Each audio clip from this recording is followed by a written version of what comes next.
Philadelphia, if I'm not mistaken, one of the parents are like a member of the church, like a deacon or something. Figure it out for me. A loser sibling. Your sister's name from RIP when y'all both was bumping was Gloria Hallelujah.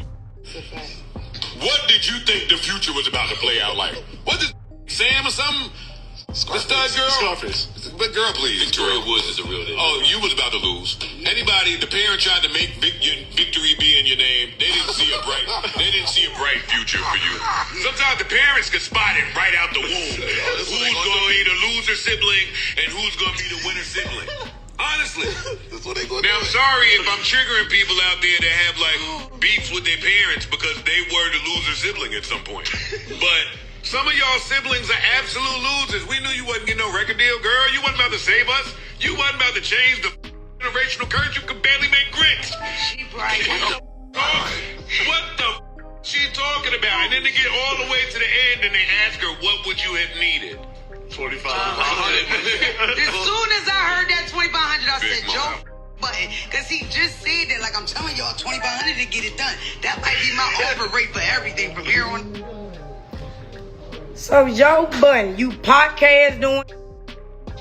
Why the am I in your mother mouth hole? Just why am I doing it? You old as a mother, sitting on the couch having a talk show like a woman. You Dr. Phil looking. Oh, why am I in your mouth? Why is you discussing me? Like, am I bringing y'all niggas clout or something? Bruh, what the hell you on? Bro, you had a tag and everything. You wanted. Bruh, this is my tripping. You wanted to keep the tag. Oh God, what the? Bro, just get out my life, bro. Just get out my life. Get out my life. Get out my life. You doing too much. You wanted to take them or the Nah, bro, get the life, fool. Fat bangs ass. Get out my life. Get out my life.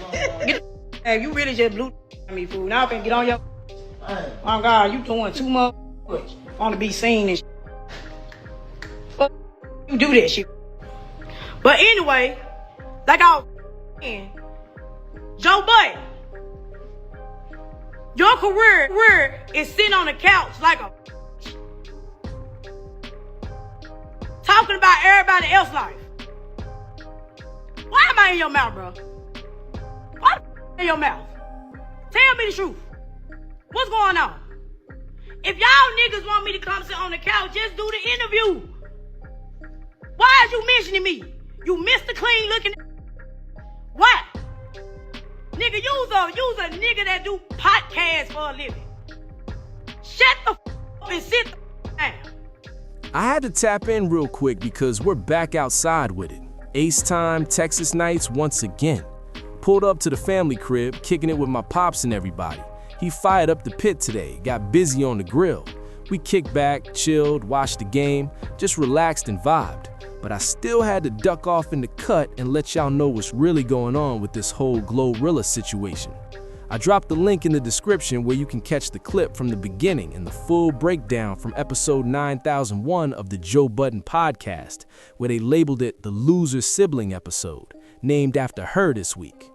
And then you've got her response on From the Mud TV, where they caught her live responding to everybody talking about her. And listen, it gets wild. I even said earlier in the video I did about Joe Budden, it's crazy how this just happened to be episode 9001. That's Memphis's area code, where she's from. I said, oh nah, that's crazy. Now at this point, this situation is moving unpredictably. You never really know which way it's about to go.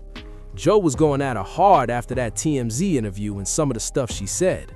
But since then, she's been going back and forth with Finesse 2 times. This person, that person, all types of online clashes popping off around her. Now you've got old videos, old stories, backstories, and throwback photos circulating all over the internet. Then Tory Lanez reached out and sent the $2,500 she was asking for at that moment, and the DM went viral. So now, in her mind, she's winning. She feels like she accomplished the mission. Because I've personally seen the narrative shift from how people were reacting at first. Early on, it was, why is she hating? What is she doing? This ain't it. But if you really follow the game as I do, and I work in hip-hop, live hip-hop, breathe hip-hop, love the culture fully, you know how this goes. There's a lot of negativity that comes with it, and a lot of good too, but I'm in it. So if you haven't seen her all week, you probably haven't been paying close attention, because at this point, she's everywhere. And once you make it to TMZ, come on now, that's one of the biggest media platforms, even beyond just breaking news. They brought her up there to be messy, of course. She asked for $2,500, Tory Lanez sent it, and the moment she said that, I said, oh man, here we go.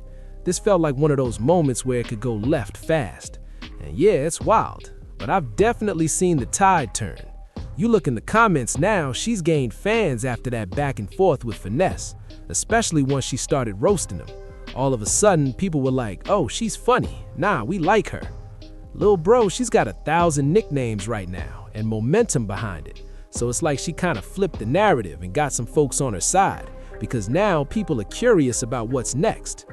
Then you've got one of the biggest podcasters in the entire game, Joe Budden, speaking on it. And his mindset is, if it's everywhere, if it's already on TMZ, then it's part of the culture conversation. That's the business. But I'll say this much, long term, airing out family business never really works. I've seen this play out online too many times, and it usually doesn't age well. It's one of those things you look back on later and say, man, I didn't have to do that, even if y'all weren't talking or rocking with each other. A lot of these fans don't really care about you or your family. They're just looking for the next viral moment. That's the game. So I'll always stand on this. Keep family matters private. Handle that behind the scenes. Yeah, you might get a quick run off it. Maybe it turns into something bigger, maybe it doesn't. But now she's doing skits, a few interviews, different appearances, and that part is wild to me, because you're dissing interviewers and podcasters while depending on podcasters and platforms to elevate you. These are the same people booking guests right now. You can't play both sides of that. You can't say forget podcasters when podcasts and talk shows are the most profitable lanes in media right now.